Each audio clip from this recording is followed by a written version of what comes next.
Reversing a string using reverse method. Let's add a text box with an ID of target. When the user releases the key, the reverse text function will be called. Let's add a line break and insert a span element to display the result. Now, let's write our reverse text function. We will write a text in the text box, and its reversed version will be displayed within the span element.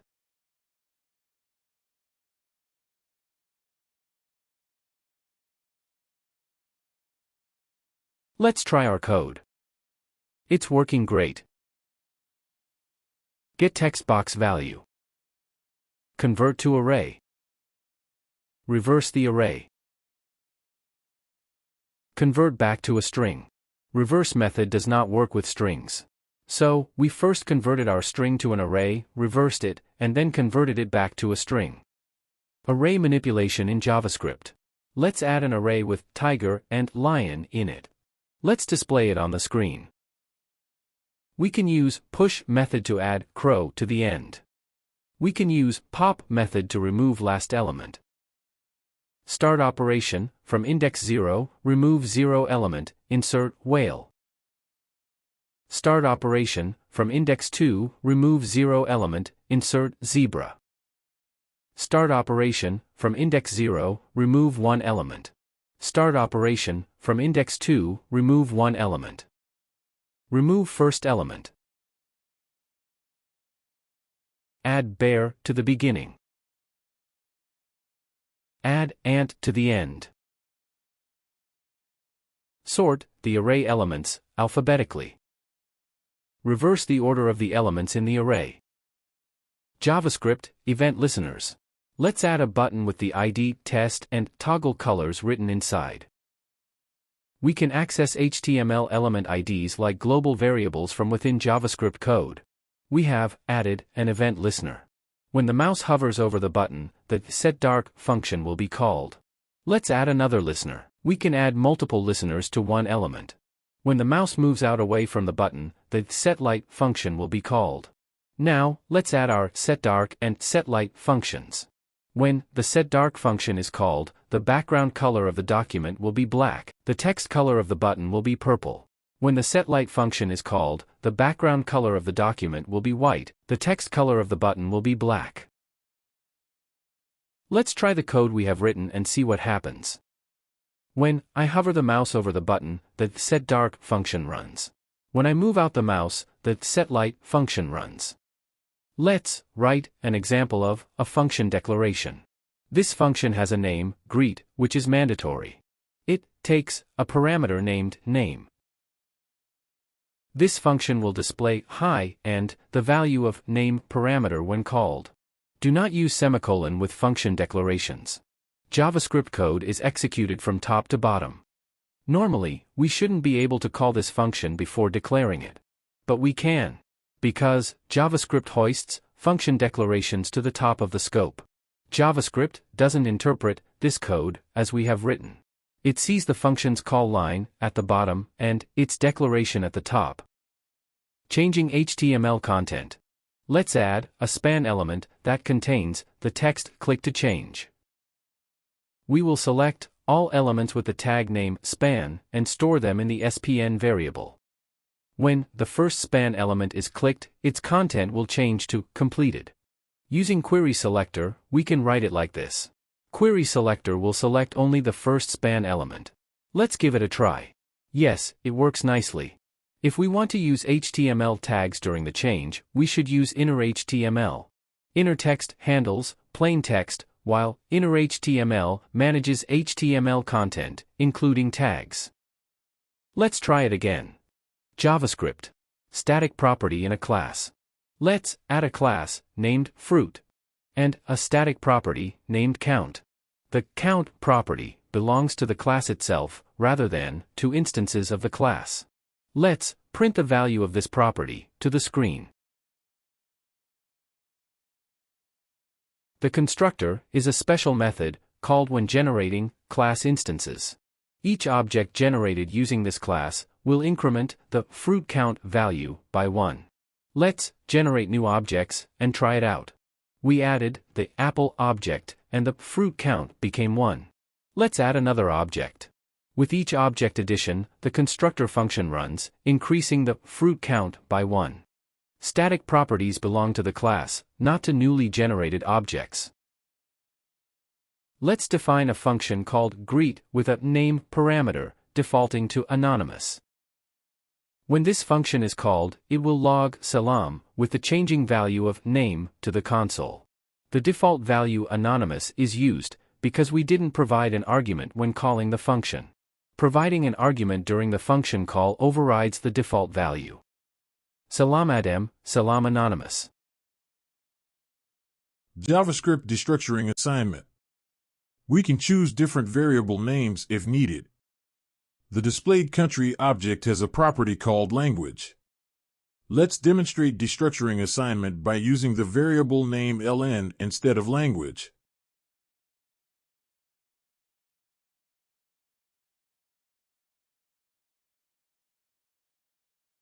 The code logs the value of the ln variable, which was assigned the value of the language property during destructuring. Thanks for watching. Registering click events for multiple buttons with the same class. A single CSS class can be used by multiple HTML elements. We can select all of these HTML elements using the querySelectorAll method. To assign a click event to the selected HTML elements, let's write a for loop and test our program. addEventListener method lets us register a function to be called when an event occurs on an HTML element. In this example, we are adding a click event to each button. Let's try the code we wrote and see if it works. Yes, it's working great. JavaScript interview question. Function add, function divide, function calculate. Which one is a callback function, and which one is a higher order function?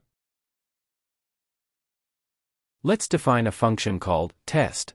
This function will print the value of variable a. If a is not provided as an argument, it will default to 13. When we call the function without passing any argument, it will print 13. If we pass the argument 1453, it will print 1453. If no argument is provided, the function will assign the default value specified in the parameter. When we use any argument, the default parameter value is overridden. When there's no argument provided, the default parameter value comes into play. Destructuring assignment with objects. This code defines an object named country with 3 properties: language, capital, and population. It then logs the value of the capital property using dot notation. After that, it uses destructuring assignment to extract the capital and language properties from the country object and assigns them to variables of the same names. Finally, it logs the value of the capital variable, which is equivalent to country.capital. Let's add a function named add that accepts 2 parameters and returns the sum of these parameters. We will assign the result returned from the function to the variable c. Let's call this function with arguments 1 and 2. Let's print the value of the variable c to the screen. We can call a function declaration before its actual declaration because function declarations are hoisted and can be called before declaration. But function expressions are not hoisted and must be declared before calling. The repeat method is handy for tasks that involve repeating characters or strings a specific number of times. Let's make a star pattern using the repeat method in JavaScript. The variable I represents the number of repetitions. JavaScript functions and methods. Let's add a function named add. This function will return the sum of 2 numbers. If we had written this function inside an object, we would have called it a method. Add is a method of calculate object. First one is a function, second one is a method. Let's try our function. And let's try our method. They work very well. Let's add a new function named subtract. It will return the result of subtracting 2 numbers. Now, let's write the same function as a method. When inside an object, a function is called a method. Let's try our method. 1 minus 1 equals to 0. Parameters and arguments. We defined a function named say hi to. Name is a parameter. Function parameters are variables for receiving input values. Now let's call this function. Atom is an argument. Arguments are the actual values passed to the function. Let's test our function. Let's use string concatenation, comma-separated logging, template literals. We have defined a function named sayHiTo with one parameter called name. When this function is invoked with an argument, it logs hi followed by the value of the name parameter. Parameters and arguments. We have defined a function named test with two parameters called parameter1 and parameter2. When this function is called, it will print the values of parameter1 and parameter2 to the screen. In order to make it more understandable, we will define two variables as argument1 and argument2. Let's call our test function without using any arguments. The values of parameter1 and parameter2 appear as undefined. Now, let's use our arguments. We have defined a function named test with parameters named parameter1 and parameter2. When this function is called with arguments, it logs the values of the parameters. Hello there. The topic is classes. This is how we declare a class. First we use class keyword, then we write name of the class. Always use upper camel case for class names. A constructor is called when an object generated from this class. Generated object's name equals to name parameter. Generated object's country equals to country parameter. Let's use company template to make a Tesla object. Let's use company template to make a Honda object. Did you see where we use classes? They are templates for generating objects. What is this keyword refers to in classes?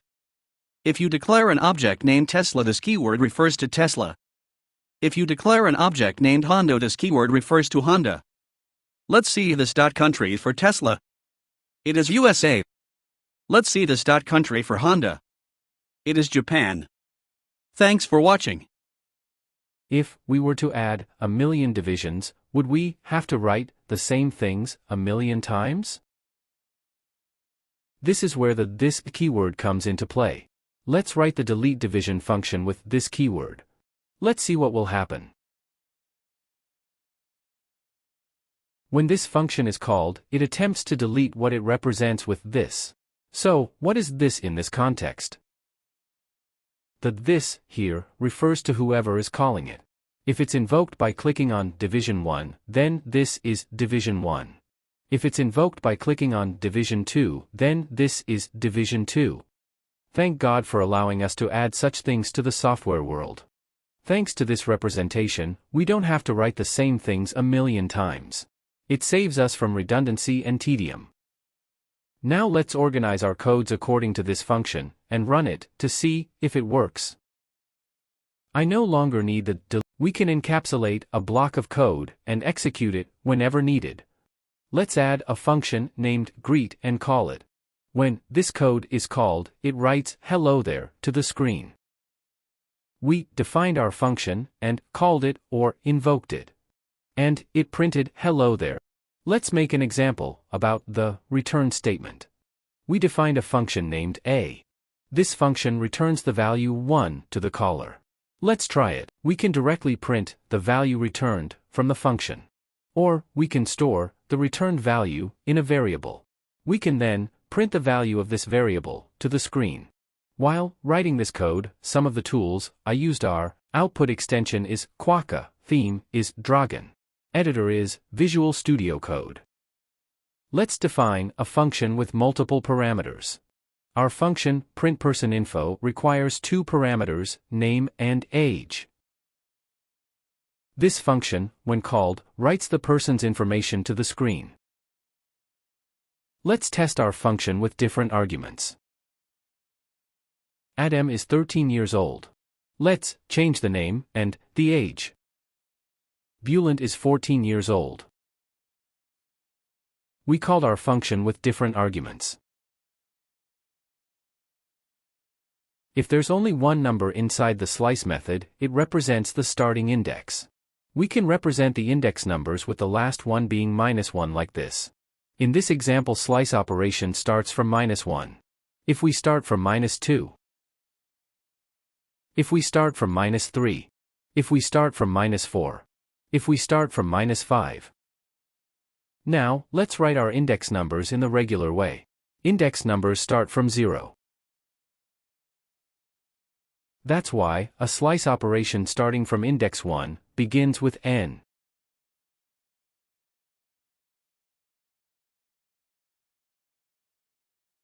How do we return an output from a function? We have defined a function named greet.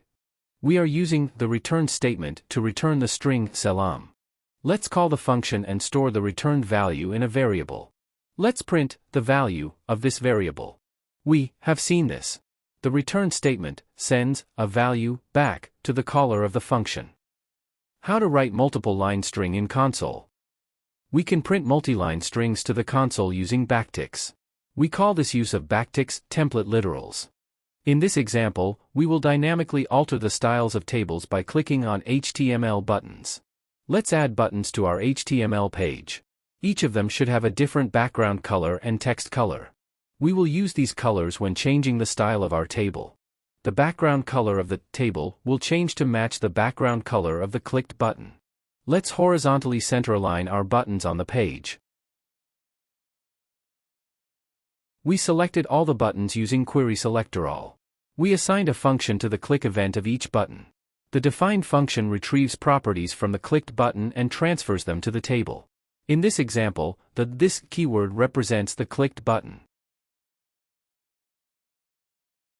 Using a parameter in a JavaScript function, we defined a function called greet. Greet function takes one parameter. This parameter allows us to customize the greeting message. Let's call our function with different arguments. When called with the argument Bulent, it prints hello Bulent to the screen. When called with Onur, it prints hello Onur. We defined our function with a single parameter. And we called it with different arguments.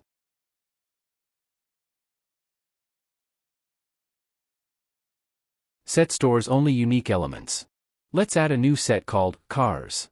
A set is a collection of unique values, which means that no value can appear twice in a set. In this code, we added two different elements. Now, we will add the same elements again and again. Let's take a look at the result together. We can state this clearly. Sets cannot contain duplicate elements. If you add an element to a set that is already a member of the set, the element will not be added again. JavaScript bad code versus good code, naming variables. Let value equals Adam. The name value is bad. Prefer meaningful variable names over value. Clear and descriptive names improve code quality and readability. The name FN is bad. FN isn't very descriptive, and it might not be immediately clear what kind of information or data it holds. Using more descriptive variable names can improve code readability and maintainability. All lower first name is bad. Snack case first name is bad. All uppercase first name is bad. Upper snake case first name is bad. Use lower camel case. Lower camel case is the recommended convention for JavaScript variable names. However, in specific cases, conventions might vary. For constants, upper snake case is often used, highlighting their immutability. JavaScript. String trimming. The mushroom emoji has spaces to the right and to the left of it. There are no spaces around the strawberry emoji. Let's combine them like this. And print it on the screen. We can remove the spaces around mushroom using trim method. If we want to remove only the spaces at the end of a string, we can use the trim end method. Alternatively, we can also use the trim right method. They both perform the same task. If we want to remove the space at the beginning of the string, we can use the trim left or trim start methods. Hello there. The topic is objects. This is how do we define an object. Using type of, we can see type of a variable in console. As you see in console, the type is object. Always use const with objects. Do not use let or var. This is a person object. This is a property. A key value pair. Variable inside an object called property. Surname is a key and Buchan is a value. We can access object properties using dot notation. As you can see in console, the result is atom. We can delete a property like this. As you can see in console, the property is deleted. We can add a new property like this. As you can see in console, the property is added. We can change a property value. As you can see in console, the property is changed. Thanks for watching. What would you think of set if you saw this example only? Add a new empty set called data. Loop 99 times and add the string a to the set data for each iteration. Add the numbers 4 to the set data. Print the length of the set data to the console. The output of the code is 2 because the set data only contains 2 unique values, the string a and the number 4. The number 4 was added 3 times to the set, but it was only counted once because sets only allow unique values.